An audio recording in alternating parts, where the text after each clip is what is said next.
Most people have a chance to see exciting events in their lives. I am the chief manager of an insurance office. I, too, have seen exciting things in my 30 years of work.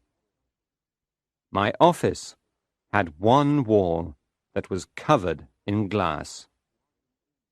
I could see everybody who came into the insurance company. I liked to study the faces of new customers before I spoke to them. I decided what kind of people they were before they said a word to me. I learned to trust my first impression of people.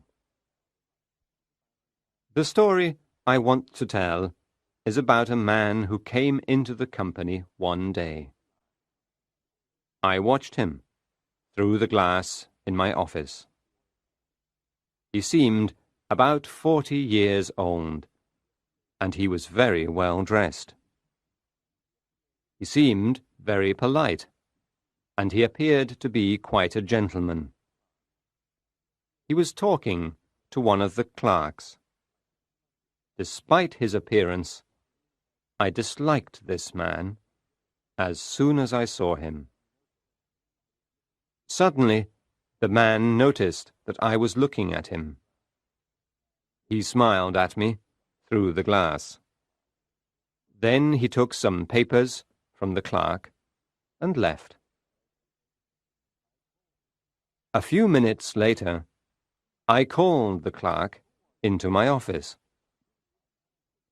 "Who was that man?" I asked him. "That was Mr. Julius Slinkton, sir," the clerk told me. "He's from the Middle Temple." "What did he want?" I inquired. "He wanted one of our insurance forms," the clerk replied. "He said that a friend of yours recommended this company." "He knew my name then, did he?" "Oh, yes, Mr. Sampson," the clerk confirmed. "He knew your name." About 2 weeks later, I went to have dinner with a friend of mine. One of the other guests was Mr. Julius Slinkton. He was standing near the fire.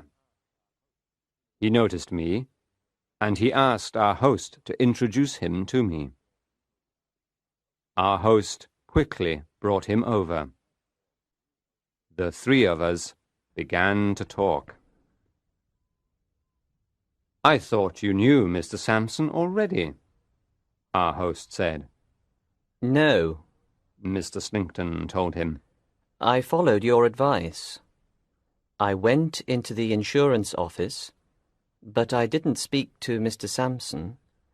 I didn't want to disturb him."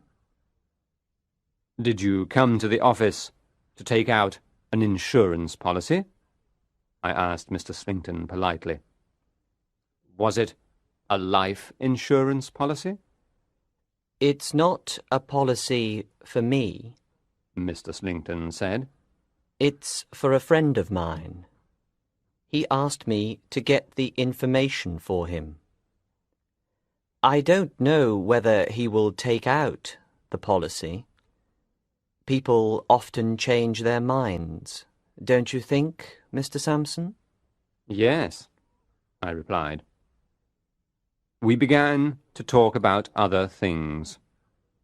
"Your profession has suffered a great loss," Mr. Slinkton said suddenly. I did not know what he was talking about. "A loss?" I asked in surprise. "What kind of loss, sir? A financial one?"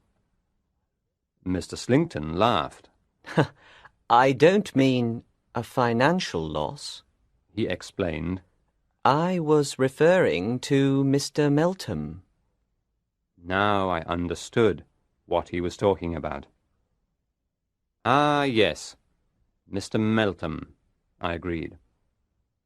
That was indeed a sad loss. He was the most brilliant man I have ever known in the insurance profession.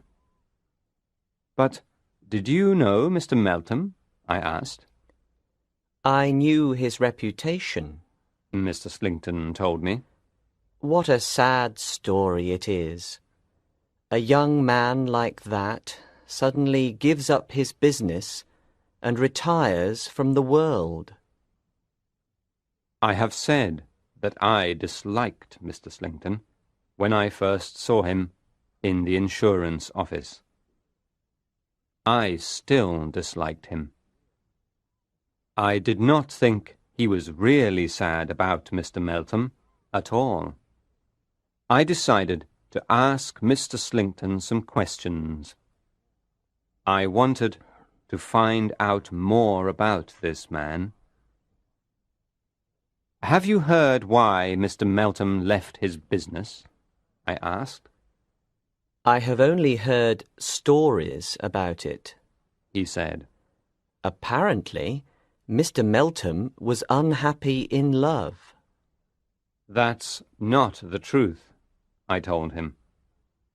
"The truth is that the lady died." She died, did she? Mr. Slinkton repeated. That's terrible. Poor Mr. Meltham. How very sad for him. I still felt that Mr. Slinkton was not sincere.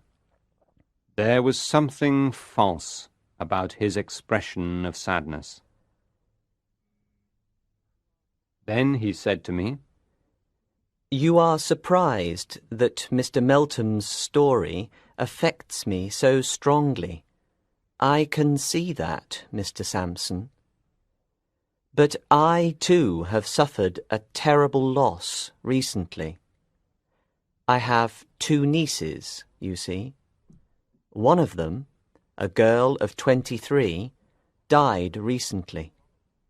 The other niece is also not well.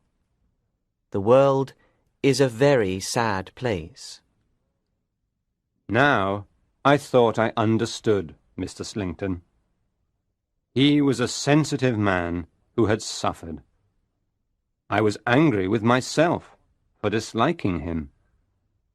I watched him for the rest of the evening, and he seemed to be a good man. He talked politely to everybody, and everybody seemed to like him. I decided that my first impression of Mr. Slinkton was wrong. I spoke to our host about Mr. Slinkton. He told me that he had not known him for very long. He told me that Mr. Slinkton had taken his 2 nieces to Italy for their health. It was there that one of them had died. He had returned to England afterwards with his other niece. Now I felt that I understood Mr. Slinkton. I was deeply ashamed of my previous distrust of him. 2 days later, I was sitting in my office as usual. I saw Mr. Slinkton come into the outer office. As soon as I saw him, I disliked him again. Mr. Slinkton waved cheerfully at me and came into my office. I have come back, He said, because I want to find out what my friend has done with the insurance forms. I want to know whether he has sent them back to the company. His family are worried about him, you see. They want him to buy a good insurance policy. "Perhaps I can help," I said. "What is your friend's name, Mr. Slinkton?" I asked him. Beckwith. He told me. I called the clerk into my office. I asked him to find out if a man called Beckwith had started an insurance policy with the company. The clerk searched through his files for a moment, and then he brought me some papers. Yes, Mr. Sampson, He said. we received these forms from Mr. Beckwith. He wants a policy for £2,000, and he has asked Mr. Slinkton to write a reference for him. Me? Cried Mr. Slinkton in surprise. He thought for a moment. But of course I can do that for him. Mr. Slinkton sat down in my office and wrote the reference for Mr. Beckwith. He left the forms in my office, said goodbye politely, and then left. Mr. Slinkton was not my only visitor that day. Very early that morning, someone else had come to see me at my house. The visit was a very private one. No one knew anything about it at all. Mr. Beckwith's insurance policy began in March. I did not see Mr. Slinkton again for 6 or 7 months. I went to Scarborough in September, and I saw Mr. Slinkton walking on the beach there. It was early evening, and he greeted me warmly. Mr. Slinkton was with a young lady. He introduced me to her, explaining that she was his niece. Her name was Miss Niner. I looked at her carefully. I was sorry to see that Miss Niner did not look very well at all. As we walked along the sand, Mr. Slinkton pointed to some tracks in the sand. He laughed. Ha ha ha, your shadow has been here again. He joked to Miss Niner. Shadow? What shadow? I asked. My uncle is joking, Mr. Sampson, She explained. There is an elderly gentleman here in Scarborough. He travels around in a hand carriage. I see him so often that my uncle calls him my shadow. As she was speaking, we saw the old man's hand carriage come into sight. There was a frail old man inside. As the carriage was passing us, he waved his arm at me. He called to me by name. I went to see what he wanted. I was away from Mr. Slinkton and Miss Niner for about 5 minutes. My niece is very curious, Mr. Slinkton told me when I rejoined them. She wants to know who her shadow is. His name's Major Banks, I told him. He's a very rich man, but a very sick one. He's just been telling me what pleasure you both give him. He says it's obvious that you are very fond of one another. It's true, we are very close. Mr. Slinkton said very seriously. We are alone, you know, since Margaret died. Miss Niner looked sad at her uncle's words. The memory of her sister was clearly still very painful to her. Suddenly, she sat down near a rock on the beach. She was pale. Mr. Slinkton walked away from us. He, too, seemed very upset by his memories. Miss Nina began to tell me about her uncle. She said he was a very good, kind man. She told me that she knew she was going to die soon. She was worried about what would happen to her uncle when she died. I saw the hand carriage coming back towards us along the sand as she was talking. Suddenly, I interrupted her. "Miss Nina," I said urgently, "I have something to tell you. You are in great danger. You must come with me and talk to that man in the hand carriage. Your life depends on it." Miss Nina was very shocked by my words. I walked with her to the hand carriage before she had time to object. I did not stay there with her for more than 2 minutes. Within 5 minutes, I saw her walking up the beach with a grey-haired man. He had a slight limp. I knew that she was safe with that man. I went back to the rock and sat down. Mr. Slinkton came back soon afterwards. He was surprised that his niece had gone. We talked for a few minutes. He told me that Miss Nina was very ill, and he looked sad while he told me.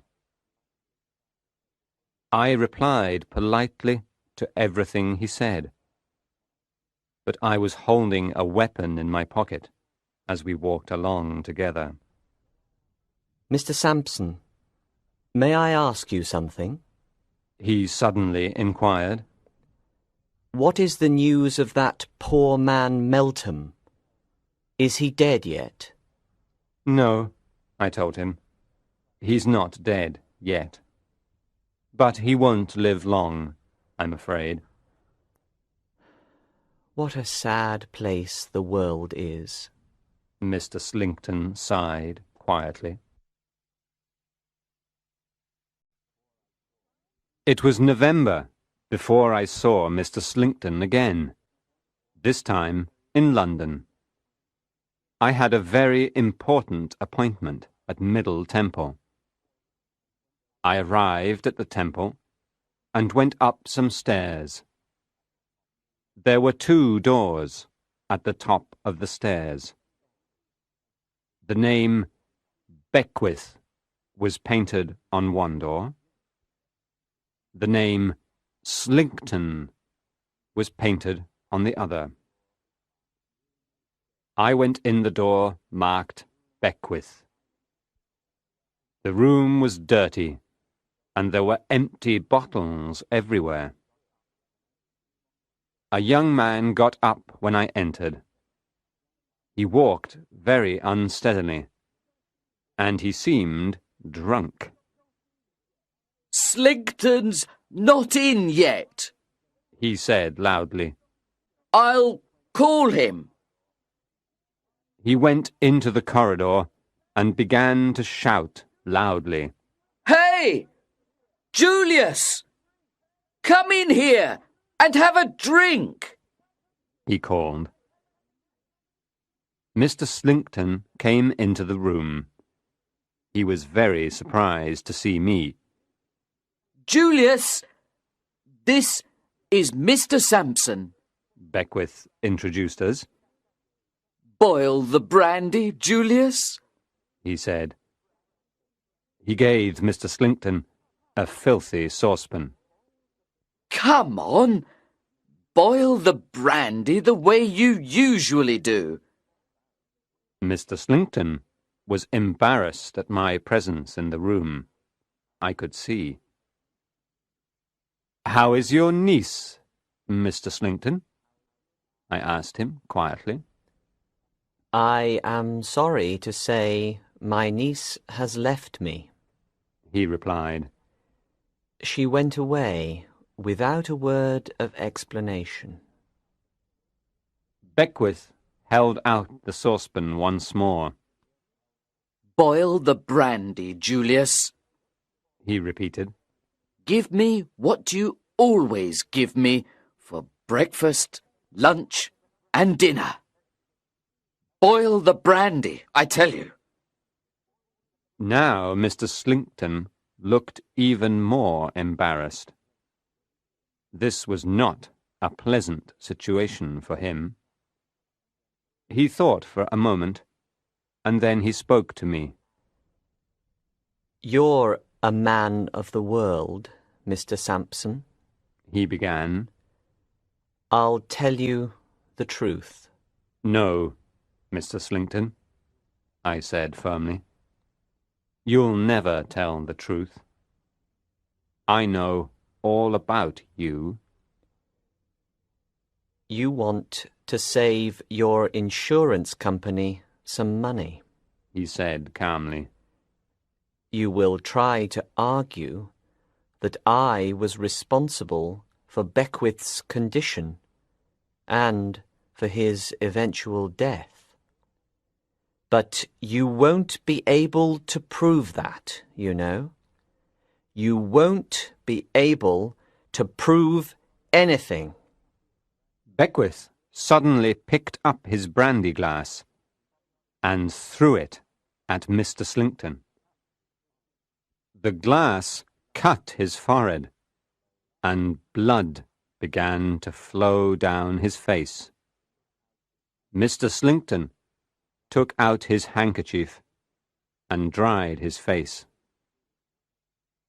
As he was doing this, another man came into the room. A man with grey hair, who walked with a slight limp. Mr. Slinkton looked at this man in surprise. Look very carefully at me, Beckwith cried out. You're a rogue, Slinkton, and I've caught you. I took these rooms on purpose just to catch you. I pretended to be a drunkard in order to catch you, and I've done it. You'll never escape now. You see, the last time you went to see Mr. Sampson, I had already been to see him myself. I went to his house very early that morning. We know everything.